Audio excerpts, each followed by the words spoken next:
मनीष जी ने जो काम करवाए हैं, चाहे वो किसी भी क्षेत्र के अंदर हो, स्वामित्व योजना का, अन्य काम, दुकानों को दुकानें देने का काम, एलिवेटेड रोड, एलिवेटेड ट्रैक, सारी कई बार आप लोग चर्चा करते हैं कि विवेकानंद का जो दुकानें बनी है, आज स्वरूप में लोग चर्चा करते हैं कि वास्तव में इन दुकानों का लक्ष्य ही अलग है।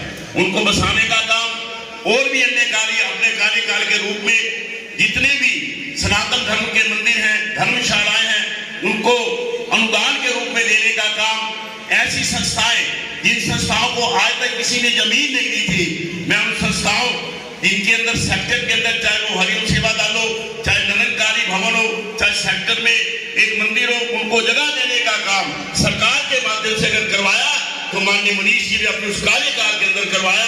अनेकों कार्य, उन कार्यकर्ताओं को भी मैं कई बार चर्चा करता हूं, आज काफी लंबी लिस्ट है जिनको अनुदान सहयोग देने का काम किया। उसके अंदर ऐसे भी काम दिए जिनको वीटा प्लांट के माध्यम से उनको रोजगार देने का काम किया।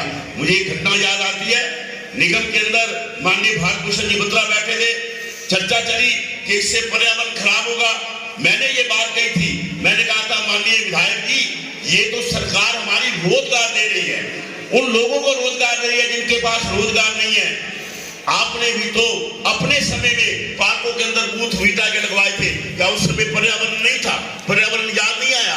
परंतु उस बात का उनके बोलने का ठीक है, हम उन्होंने उस बात को स्पष्ट किया था विधायक जी ने। सज्जनों, अपने कार्यकाल में काम देने का काम, हर कार्य ठीक है कि काम जो है समय थोड़ा था, केवल 3 वर्ष का काम था, क्योंकि 2 वर्ष तो उसके बाद कोरोना हो गया, उससे पहले आरक्षण में चले गए। परंतु उन 3 सालों में भी माननीय मनीष जी ने हर कार्यकर्ता को सुख देने का काम किया। ये ठीक है कि कोई ना कोई काम करते करते हर व्यक्ति से गलती भी होती है, गलती हो भी जाती है, परंतु उसको हम समाज में बिल्कुल ना करके अब अंदर बैठ करके हम अपनी बात का निवारण करने का काम करें। हम उस संगठन के विरोधा हैं। तो मैं माननीय मनीष जी से निवेदन करूंगा, आकर के तालियों की गड़गड़ाहट के बीच में उनसे मेरा निवेदन है, अपनी बात को आपके बीच में। कांग्रेस की सरकारों में भी मंत्री बने, हर मंत्री को 5 लाख रुपया जो था अनुदान के रूप में हर महीने मिलता था। 5 लाख को अनुदान के रूप में गरीबों के लिए वो जो था 5 करोड़, उनमें 5 लाख रुपया आज तक किसी ने भी किसी के गरीब के खाते में पैसे डालने का प्रयास नहीं किया। लगभग मेरे पास 35 लोगों की 40 लोगों की लिस्ट है, मैं डिस्क्लोज नहीं करना चाहता, उनको छोटा करना पड़ेगा। परंतु माननीय मनीष जी ने कहा उन परिवारों में जिन परिवारों को जरूरत है, जो फड़ी लगाते हैं कैंप के अंदर, जो छोटा काम करते हैं, 10,000, 20,000, 30,000, 40,000, 50,000 रुपए तक जो है इन्होंने अपनी कलम से केवल आधार कार्ड और बैंक खाता लेकर के उनके खातों में डाले।